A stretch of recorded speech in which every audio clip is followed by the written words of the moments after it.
Thank you for joining us on Business Now. I am Samuel Ukata. The President Muhammadu Buhari has disclosed that out of the banknote held outside the banking sector, 2.1 trillion naira had been successfully retrieved since the beginning of the Naira redesign policy introduced by the Central Bank of Nigeria.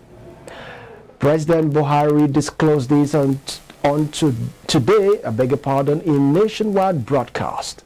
iBrandTV has details. Buhari says he has found it necessary to address the nation on the state of the nation and to render account of the effort of his administration to sustain and strengthen the economy, hence the fight against corruption, and sustain gains in the fight against terrorism and insecurity, which has undoubtedly been impacted by several internal and external factors. The president in the nationwide broadcast said to further ease the supply pressure, particularly to citizens, he has given approval to the CBN that the old 200 naira banknotes be released back into circulation and that the situation should also be allowed to circulate as legal tender with the new 200 naira, 500 naira and 1000 naira banknotes for 60 days from February 10th to April 10th, 2023, when the old 200 naira note ceased to be legal tender. The president said, considering the health of the nation's economy and the legacy he wants to bequeath to the next administration and future generations of Nigerians, he admonished every citizen to strive harder to make their deposit by taking advantage of the platforms and windows being provided by the CBN.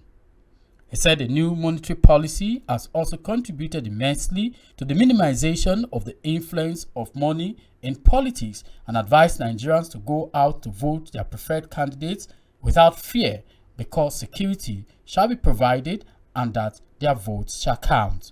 To further ease the supply pressures, particularly to our citizens, I have given approval to the CBN that the old 200 naira banknotes be released back into circulation and that it should also be allowed to circulate as legal tender with the new 200 naira, 500 naira and 1000 naira banknotes for 60 days from February 10th, 2023 to April 10th, 2023, when the old 200 naira notes ceases to be legal tender.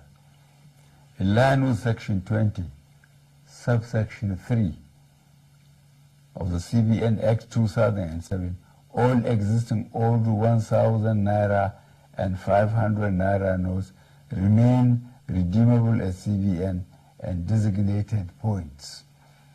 Considering the health of our economy and the legacy we must bequeath to the next administration and future generations of Nigerians, I admonish every citizen to strive harder to make their deposits by taking advantage of the platforms and windows being provided by the CBN. Let me assure Nigerians that our administration will continue to assess the implementation with a view to ensuring that Nigerians are not unnecessarily burdened. In this regard, the CBN shall ensure that new notes become more available and accessible to our citizens through the banks. iBrandTV reporting for iBrandTV News.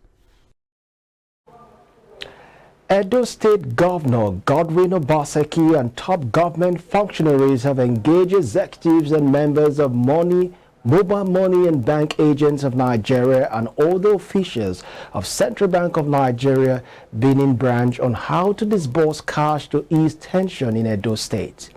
Obaseki said Wednesday's protest in the state did not happen by accident but has a political undertone and planned to cause disaffection in Edo State. He blamed the development on opposition politics, saying the PDP is not to be blamed for the new Naira policy, but the state government will focus on tackling issues affecting Edo people. We believe that the incident of yesterday, like I said, had a certain purpose. It As you can see, as we've said in the press conferences today, it didn't happen by accident.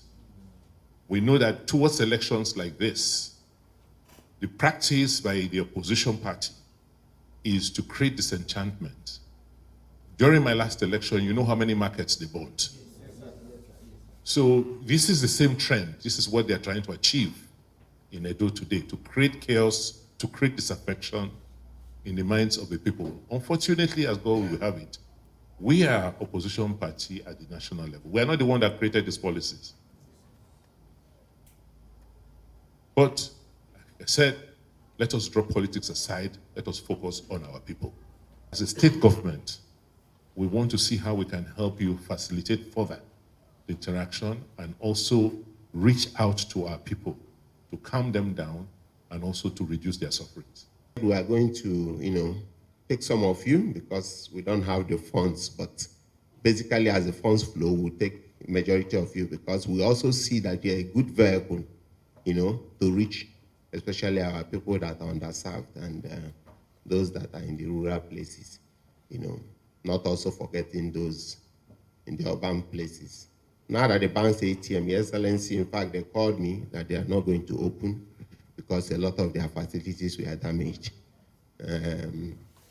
Even when we said we would be able to roll out some money for them, but especially with the new with the new development, but they are telling us they may not be able to open. Some may likely open tomorrow, others will likely be on Monday because of the level of damage.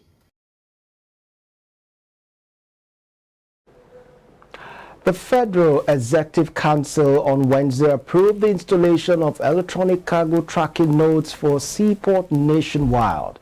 It said the ECTN would tackle several challenges such as the under-declaration, concealment, and wrong classification of cargoes, which are the primary causes of revenue leakages, insecurity and safety issues at the borders.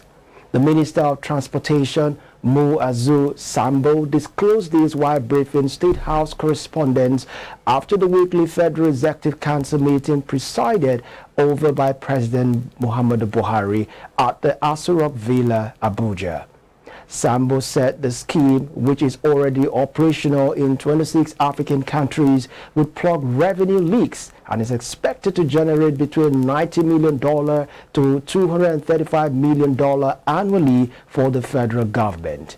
The project will be co-implemented by a consortium of 5 Belgian companies and 4 indigenous logistic firms in a concession that will last for 15 years.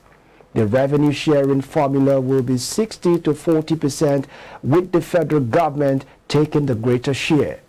Sambo said the public-private partnership will enable the tracking of oil export and eliminate oil theft that has cost the government billions of dollars. The Nigerian National Petroleum Company Limited has said that the rehabilitation of 3 refineries in the country which it has embarked on would reduce fuel scarcity. NNPCL Executive Vice President Danladi Inuo disclosed this on Wednesday during a workshop sensitization program with the Natives, a civil society organization in Abuja. He also revealed that the Port Harcourt refinery will start operations by the second quarter of 2023, adding that the Warri and Kaduna refineries have been contracted for quick rehabilitation.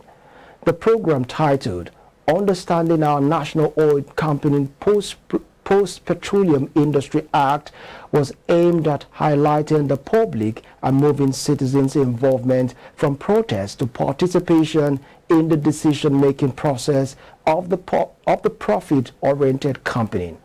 The president of the group, Olalekan Edwards, in his address voiced concerns about citizen participation in influencing key project decisions in host communities, noting that the narrative needed to change from protest to participation in key decisions.